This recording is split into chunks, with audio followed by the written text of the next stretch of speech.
Hello. Welcome to part 9 of my series on respiratory therapy for nurses and health caregivers. In part 9, I'm going to talk about some basic treatment modalities and have you get a better understanding of how we're going to treat respiratory disease. I'm not going to talk anything at all about positive pressure ventilation. That's a little bit more in depth. But I want to talk about two common things that we do and give a good explanation as to why we do it. So the first thing is going to be oxygen therapy. Again, for any type of diffusion defect where there is an alteration in the ability of oxygen to diffuse from the alveoli into the bloodstream and catch a ride on the hemoglobin molecule, we give oxygen. Usually there's two types of systems that we need to understand.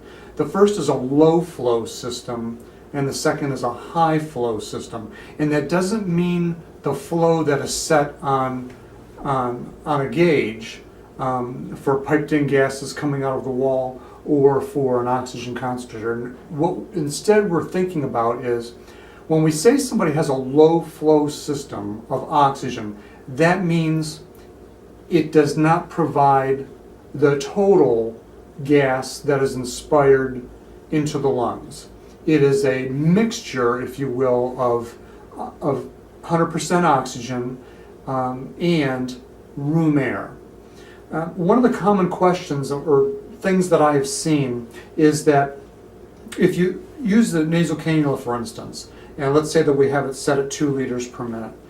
So the nasal prongs are going into the nares, and I've heard caregivers tell the patient to breathe deeply through their nose, not their mouth, in order to get the most of their oxygen therapy in a low flow system. That is actually incorrect. It really does not matter if the patient is a mouth breather or a nose breather. They will get the exact same amount of oxygen regardless of which part of their anatomy they're actually using. And the reason that I say this is because of something called Bernoulli's principle.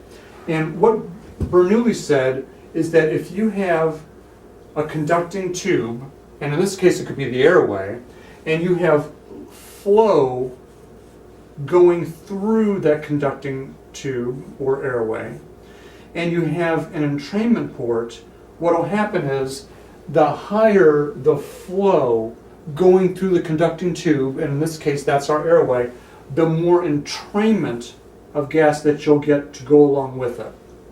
So, the other way of looking at this is, let's say that the patient's total minute volume, just to make it easy, we'll just say that it's 5 liters per minute. 5 liters per minute for their minute ventilation, and the equation for minute ventilation is tidal volume times respiratory rate. So if their total altogether, all of their inspired volume for their minute ventilation is 5, and we've got them on 2 liters of oxygen, how much oxygen are they getting? Well, they're getting 2 liters of that 5, and the other 3 liters is made up of atmospheric air. So if they're breathing through their nose only, and you've got 2 liters going through your nose, it's still 2 liters of oxygen and 3 liters of room air. And now you switch that over to just mouth breathing. Well, you breathe in through your mouth and you're entraining the oxygen, so they're still just getting 2 liters of oxygen and 3 liters of air. That's the simplest way of saying it. So a high flow system then is the type of oxygen delivery system that provides 100% or as close to 100% of their entire atmospheric air that they are breathing in, that is just oxygen. And the classic example of that is a non-rebreather mask. We say that's 100% non-rebreather because what we're doing is we've got a mask with a accumulation bag that is hooked up to oxygen coming out of the wall, and it fills up that bag with oxygen. And then when you take a breath in, there are exhalation ports that have valves on them that as you're inspiring in, it's going to close those so you're just breathing the oxygen that's coming out of the bag. Of course, you've got to make sure that the leader flow set at the wall or the concentrator is high enough to be able to prevent that bag completely from collapsing. And then when the patient exhales, it's closing the valve on the bag, opening the valves on the mask so that as they are exhaling, all of their exhaled gas, or most of it, is going to go out those entrainment ports while the bag starts to recollect with oxygen. And then the cycle repeats itself. So a low flow system, again, is a system of providing supplemental oxygen, but it is not taking over all of the gas that the patient is inhaling. A high flow system then is something that you are providing all of the gas right here at the face, usually through a mask like a non-rebreather mask, that all of their inspired gas is basically going to be oxygen. That's the two different types of system that we like to think about. The next part is something that we call bronchodilation. Now, bronchodilators have been around for a long time. Back when I started, the most common bronchodilator that we used is something called Bronchosol, which was a very weak beta-2 stimulant. So when we talk about beta, what do we mean? Well, if you remember from your basic anatomy and physiology class, we learned about the adrenal glands, and we learned about the fight or flight response system, which is where if we are stunned, highly stressed, we're in a dangerous situation, the adrenal glands are responsible for secreting epinephrine, adrenaline. And the adrenaline gets into the bloodstream, and there are specific receptor sites that we have to focus on. So with the fight or flight response system, when you have adrenaline in the bloodstream, we can stimulate beta-1 receptor sites, beta-2 receptor sites, and alpha receptor sites. And there's actually an alpha-2 now that we like to talk about.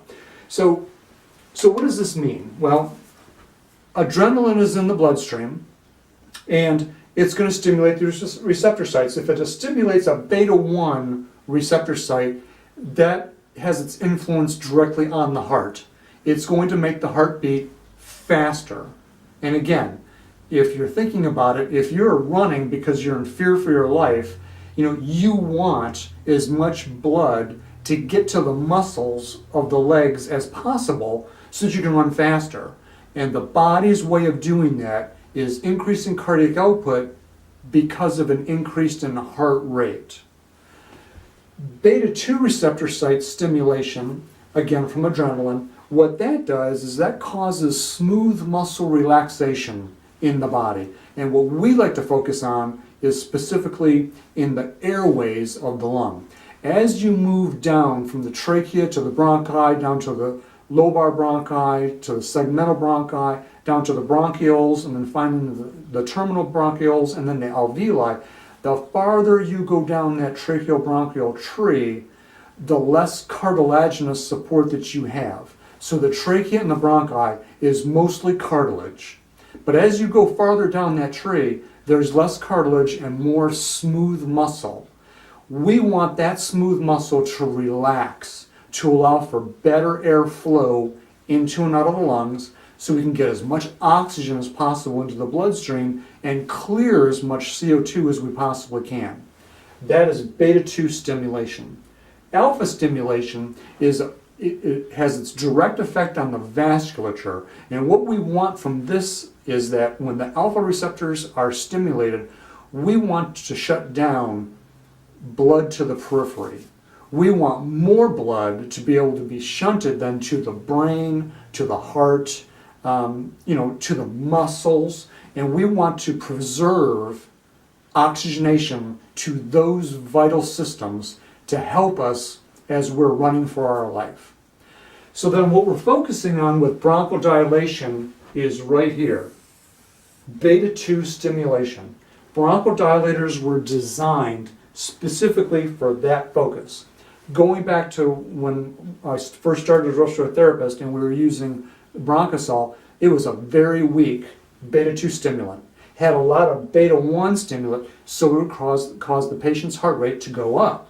So we had to be kind of careful with that, because if somebody was already in distress, we don't want to put extra work on the heart in our zeal to try to dilate the bronchi. Each bronchodilator that they have then developed started basically from epinephrine, adrenaline. And what they've tried to do is reduce the amount of beta-1 and alpha stimulation and to try to increase beta-2 stimulation. So what came along after Bronchosol then was Alupent. Alupent was a very good bronchodilator, but it also had a direct effect on the cerebrovascular system, on the central nervous system. And you always knew when somebody was taking Alupent because they would walk around with the jitters, all the time, because of that CNS stimulation. It was a good bronchodilator, but again, it had its faults. It's faults. Okay, so sooner or later, over time, they finally developed a bronchodilator that is almost pure beta-2 stimulation for bronchodilation. And of course, we know that as Albuterol. Albuterol, in my own humble opinion, is one of the most abused medications that we've ever developed. I have seen over 37 years patients with lung disease wanting their albuterol. Not needing it. I didn't say that. I said they want it. Now, for a beta-2 receptor stimulant medication, you have to actually use it for when the patient is in bronchospasm, because albuterol is a bronchodilator. It's not going to dilate if the airways are not already constricted.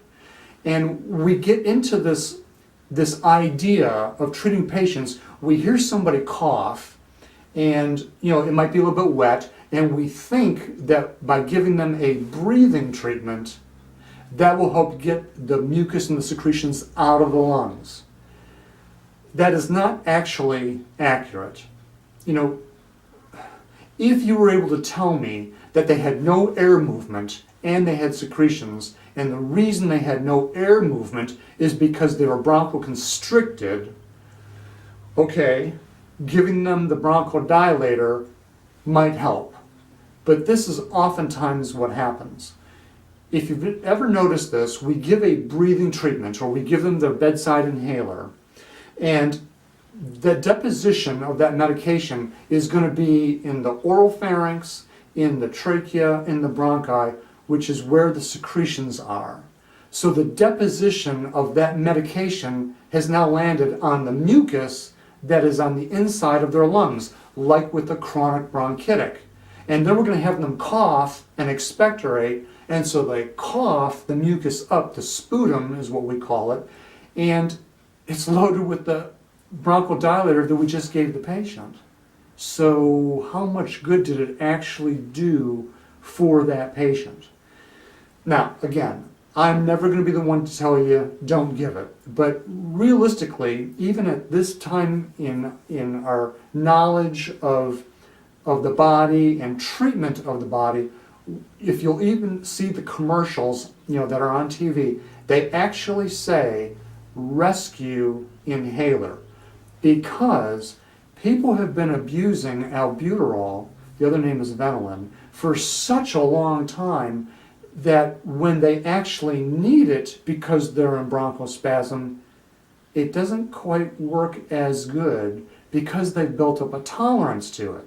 So in essence, what we're saying is, don't use the bronchodilators, beta-2 stimulants, unless you actually need it, because it's really not going to help that much. What we have found is a better thing to do for many of these patients is steroidal therapy. if you've got a chronic lunger who is at home and they're on their oxygen and they've got their Ventolin, Albuterol inhaler, and they're constantly using it, all day long and probably not using it the correct way, and then they have an exacerbation of their COPD, they're going to go into the hospital, and what is the emergency room going to do for them? They're going to give them oxygen, they're going to give them a bronchodilator, which they've already been taking at home and it did not work. But what they can do is give them systemic steroidal therapy, like with Decadron, the heavy gun steroids to reduce the inflammation that has probably caused their exacerbation, and that inflammation that is in the trachea, the bronchi, the small airways.